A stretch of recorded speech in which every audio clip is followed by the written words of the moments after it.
Hey, what is up everybody? We are back for week number 3 already. I hope all of you had a fantastic 4th of July. America, oh my god. I burnt my hand. Children, this is why you don't use fireworks inside. So last week I did a drunk, drag-inspired look.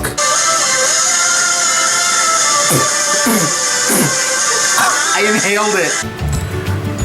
I don't know about you, but I think it kind of turned out pretty good. So my friends may disagree with that statement. I think I looked great at the end. So, at the end of last week's video, I put that I wanted to do blind baby food testing. And as the week went on, I realized that last week I didn't do the video that I said I was gonna do the week before that. And I started talking to some friends of mine. So most of them said that I should probably start making things up. And I said, do you want me to do it on the fly? Do you want me to prepare in advance? I am so excited about some of the ideas that are coming up. Shout out to Brad, who has an amazing idea for one of my videos that I'm gonna be doing in the coming weeks. Really excited about that one. Let's just say it involves me getting a little bit inappropriate with the outdoors. Not in any illegal way, I promise. So, that being said, as I was going through the week, I was trying to think of different ideas for the video, and I was going through comments, I was going through text messages, I was going through different things that people were sending me trying to get me to do some stuff in videos. Not like that. That's not YouTube appropriate. And so I made a list of different videos that I think I'm gonna do throughout the week. And I finally settled on doing a rant video. So this week, I am launching a new mini series. It's going to be called Man-Child. Man-Child videos are going to primarily be me being a man-child and complaining about things that an adult shouldn't necessarily complain about, talking about responsibilities like bills I should be paying, and other life things that we should probably be doing, but I'm too much of a man-child to actually want to do them at any given time. So that being said, this week I am doing man-child, petty things that piss me off. So as with any of my videos, we always start off with an inaugural drink. So here's to week 3 and keeping this going. Oh. Again, like this makes me pretty. Life hack. So, the first thing that I was thinking about when I was driving down the road, skiing and snowboarding. I'm not sure what it is about the concept of these sports because there are so many people out there that love skiing and love snowboarding. But when it comes to skiing, I don't find the fun in sheer terror screaming down a hill on 2 pieces of fiberboard that are thinner than most of the people you would find in Paris during Fashion Week. And the only thing to stop you is 2 sticks and your God-given ability to stop at the bottom of a mountain. 2 sticks while riding down a mountain on what could be considered Paris Hilton and Nicole Richie during the Simple Life. And then you see all these videos of like snowboarders and people jumping out of planes, and then the mountain starts to collapse behind them and attack them. It stresses me out. Why? Like, what is the point? During winter, everyone will message me and contact me. Do you want to go skiing? Do you want to go snowboarding? No. Why can't adults go snow tubing and have that be normal? You're on a cushion going down a hill. Like, worst case scenario, you fly off the cushion, which is something I have done. I'm not really good at sports. But why can't we just do things like that, rather than like being stuck to either one board or Paris Hilton? Anyway, the second thing that really got to me, being skinny. And I know that sounds like such a stupid thing to piss me off. The concept of being skinny or trying to be skinny or wanting to be skinny, like the whole thing just irritates the crap out of me. So like I said last week, why bother losing weight when there's always a bigger size on the rack? Like every time you go shopping, it's a struggle. No human being likes jeans shopping. I can't think of anybody, including myself, who likes to go jeans shopping. Not once in my entire life have I thought, oh my God, yes, I get to go buy pants. Underwear? I love underwear shopping. Grocery shopping? No, I don't like that at all. That's horrible. Paying to exist. I think that's life. But like the whole concept, like there's an entire facet of consumerism that revolves around being skinny. I am no spring chicken to holding a few extra pounds. Chicken. There's such an obsession with it. And everybody posts on the internet these before and after pictures of like before they lost weight and after they lost weight. And the only thing that I can think of is, oh my God, somewhere in between this picture and this picture, you had to starve yourself. Yay! Who doesn't like running? People who love being skinny love running. I don't understand it. And this is coming from somebody who has run 2 marathons in his lifetime. 2. That's 26.2 miles of hell, which ironically is the next thing on my list. Running marathons. Competitive running in general. I know people that are really big in the fitness community that even hate running.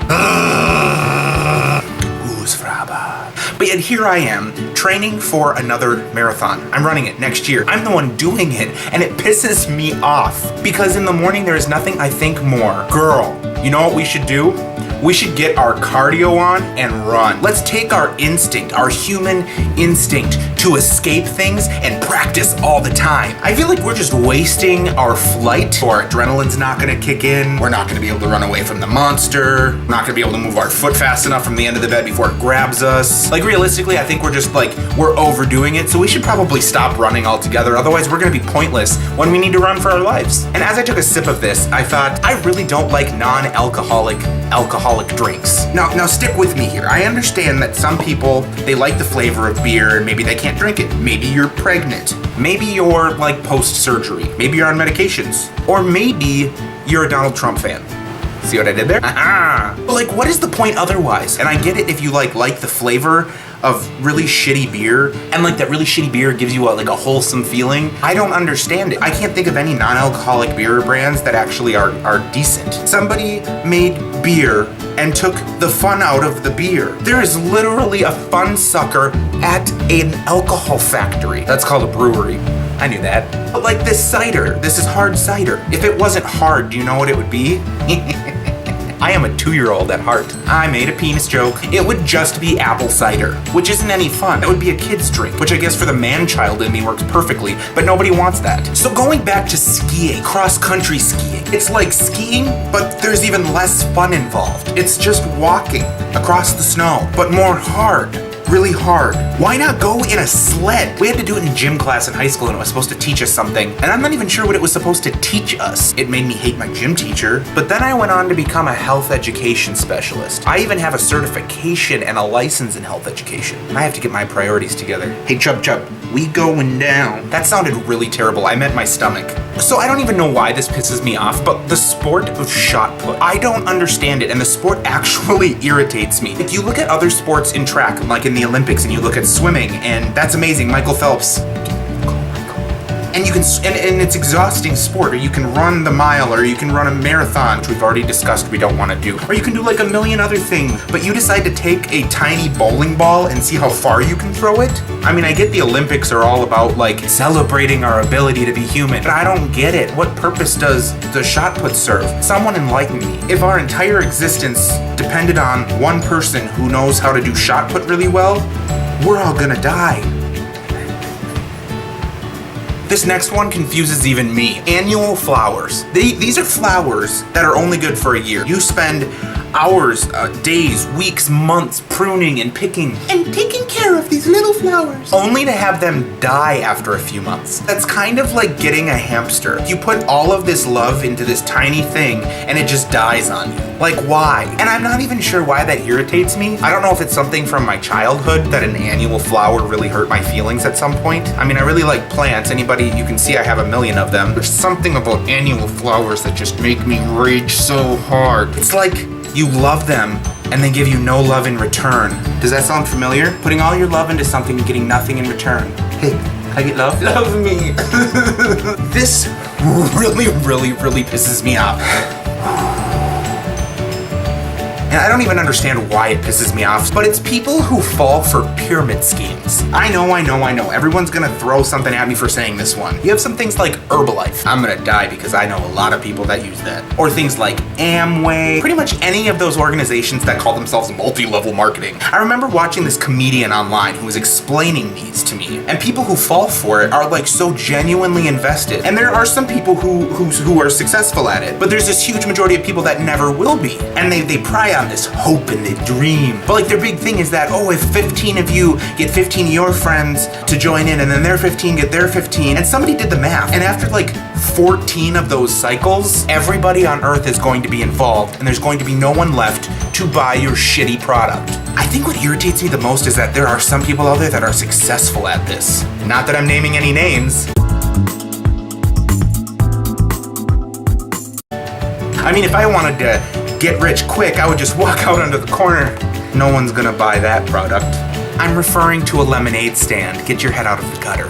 This one is gonna confuse a lot of people. Poodles. I don't know what it is about poodles that just irritates me. I see a poodle and I think it's not even humid outside. Why do you look like that? And then I bring Haley into the pet salon and there are dogs that are having perms given to them. Why? Then we're shaving these little spots onto their back. Leave all of the hair on the dog and it'll be just fine. Ain't nobody got time to perm their poodle.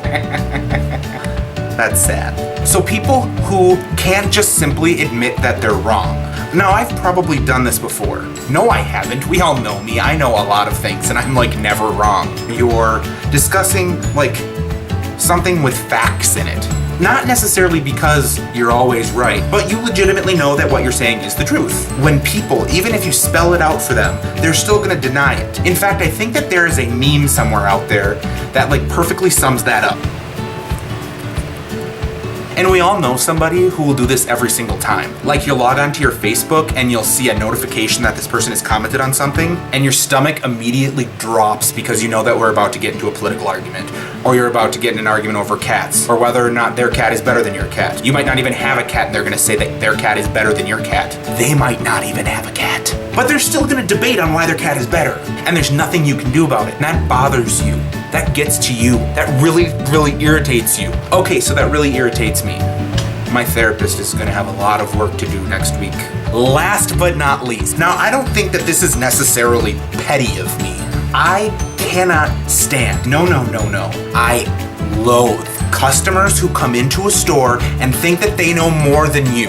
I have never been somebody who believes that the customer is always right. If the customer is always right, why aren't they working there? Oh, that shirt is supposed to be 10% off, but the computer says otherwise? Wow, you know more than my manager. When I was working at a particular coffee chain, we'll call it Moose, we had people come in all the time and would argue with us about how to make the drinks. I've literally had to go through like coffee college at this place to learn how to make this drink. I understand you went to Italy once and there was this frothy thing that had this dollop thing. Oh, you went to Starbucks. But then they would go on and tell me more about how they know exactly what they want out of their drink and they just want you to give it to them. Bitch, then get back here and make it yourself. They just make me want to light a fire. Alright, so there we go. The complete and total uncompleted list of things that I absolutely hate, that piss me off, that are super stupid, and I should probably find something to actually be upset about. The fact that my dog pooped on my carpet. Girl! So if you liked watching me rant on and on about things that are completely pointless and petty, go ahead and hit subscribe up above, hit a like down below, and hit share. I put a new video up every Sunday-ish or Monday-ish, but thank you for watching, keep on tuning in, and I will see you next week.